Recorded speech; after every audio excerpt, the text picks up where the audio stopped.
আপনি কি কখনো অনুভব করেছেন যেন আপনার জীবনের কিছু গল্প শেষেই হচ্ছে না? মানুষ বদলাচ্ছে, সময় বদলাচ্ছে, পরিস্থিতি বদলাচ্ছে, কিন্তু ফলাফল যেন একই থেকে যাচ্ছে। হয়তো নামগুলো আলাদা, মুখগুলো আলাদা, স্থানগুলো আলাদা, তবু কোথাও যেন একই অনুভূতি ফিরে আসে। একই হতাশা, একই কষ্ট, একই শূন্যতা, একই প্রশ্ন। আর একসময় আপনি নিজেকে জিজ্ঞেস করতে শুরু করেন, কেন? কেন আমার সঙ্গে বারবার এমন হয়? আমি কি কোনো ভুল করছি? নাকি এটাই আমার ভাগ্য? এই প্রশ্নগুলো সাধারণ প্রশ্ন নয়। পৃথিবীর অসংখ্য মানুষ জীবনের কোনো না কোনো পর্যায়ে এই প্রশ্নগুলো সামনে দাঁড়ায়। কারণ এক সময়ের পর পুনরাবৃত্তি আর কাকতালীয় মনে হয় না। এটি রহস্য মনে হয়, একটি অদৃশ্য ধাঁধা যার উত্তর কোথাও লুকিয়ে আছে, কিন্তু চোখে পড়ে না। অদ্ভুতভাবে আমরা সাধারণত ঘটনাগুলোকে আলাদা আলাদা হিসেবে দেখি। আজ যা ঘটছে সেটি একটি ঘটনা, গত বছরের ঘটনাটি আরেকটি, তার আগেরটি অন্য কিছু। কিন্তু মানুষের জীবন অনেকটা একটি বইয়ের মতো। একটি পৃষ্ঠা দেখে পুরো গল্প বোঝা যায় না, একটি অধ্যায় দেখেও না।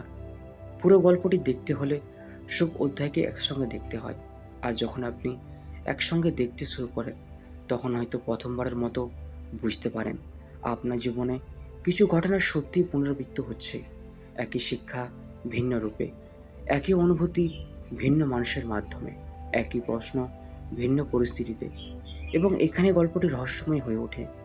কারণ হয়তো জীবন আপনাকে শাস্তি দিচ্ছে না, হয়তো জীবন আপনাকে কিছু শেখাতে চাইছে। একটি শিক্ষা, একটি সত্য, একটি উপলব্ধি যা এখনো পুরোপুরি বোঝা হয়নি।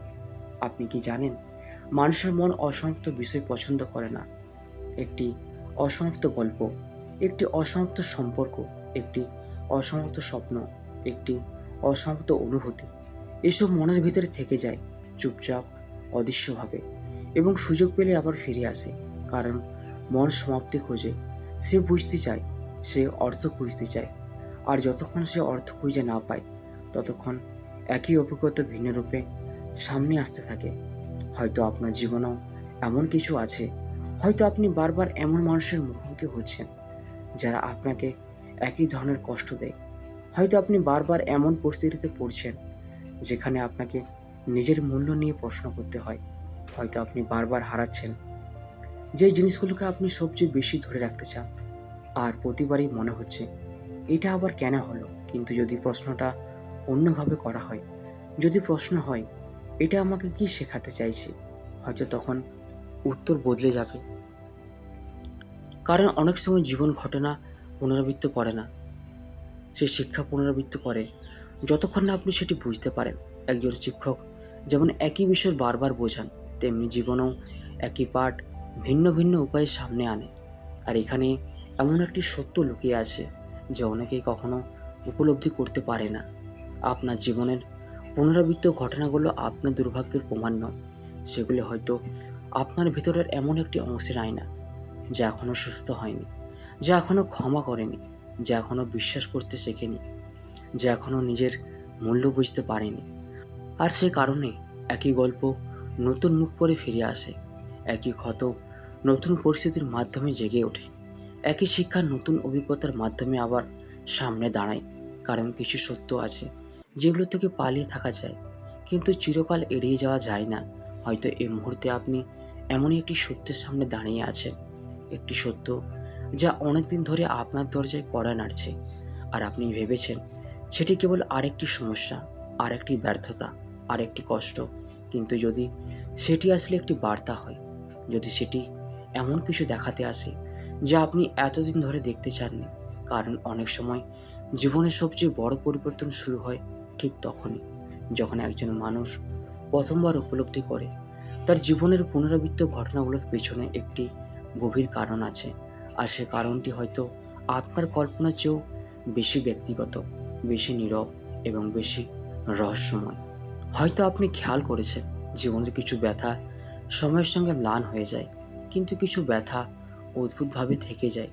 বছরের পর বছর নীরবে, অদৃশ্যভাবে আপনি সামনে এগিয়ে যান, নতুন মানুষ আসে, নতুন অভিজ্ঞতা হয়, নতুন অধ্যায় শুরু হয়। তবু কোথাও যেন একই অনুভূতি ফিরে আসে, যেন গল্প বদলেছে কিন্তু ভেতরের আবেগটি বদলায়নি। আর সেখানে লুকিয়ে আছে একটি গভীর রহস্য। কারণ জীবনের পুনরাবৃত্ত ঘটনাগুলো আসলে বাইরের জগৎ থেকে শুরু হয় না, সেগুলো শুরু হয় ভিতর থেকে, আপনার বিশ্বাস থেকে, আপনার অদৃশ্য ভয় থেকে, আপনার সে পুরনো ক্ষত থেকে, যার কথা হয়তো আপনি নিজেকেও আর বলেন না। মানুষ সাধারণত ভাবে তার জীবনের সমস্যাগুলো বাইরে রয়েছে, অন্য মানুষের মধ্যে রয়েছে, পরিস্থিতির মধ্যে রয়েছে, ভাগ্যের মধ্যে রয়েছে, কিন্তু অনেক সময় সমস্যা নয়, বরং প্যাটার্নটি ভেতরে লুকিয়ে থাকে একটি অদৃশ্য চক্রের মতো, যা একই অভিজ্ঞতাকে বারবার নিজের দিকে টেনে আনে। ধরুন, একজন মানুষ গভীরে বিশ্বাস করে যে সে যথেষ্ট মূল্যবান নয়। সে হয়তো কখনো মুখে এ কথা বলবে না, কিন্তু তার সিদ্ধান্তগুলো, তার সম্পর্কগুলো, তার প্রত্যাশাগুলো ধীরে ধীরে সেই বিশ্বাসের চারপাশে তৈরি হতে শুরু করবে। আর তারপরে একদিন সে অবাক হয়ে দেখবে কেন সবাই তাকে অবহেলা করে, কেন বারবার একই কষ্ট ফিরে আসে, কেন একই ধরনের মানুষ তার জীবনে আসে। কিন্তু বাস্তবে জীবন তাকে শাস্তি দিচ্ছে না, জীবন শুধু তার ভেতরের বিশ্বাসকে প্রতিফলিত করছে একটি আয়নার মতো।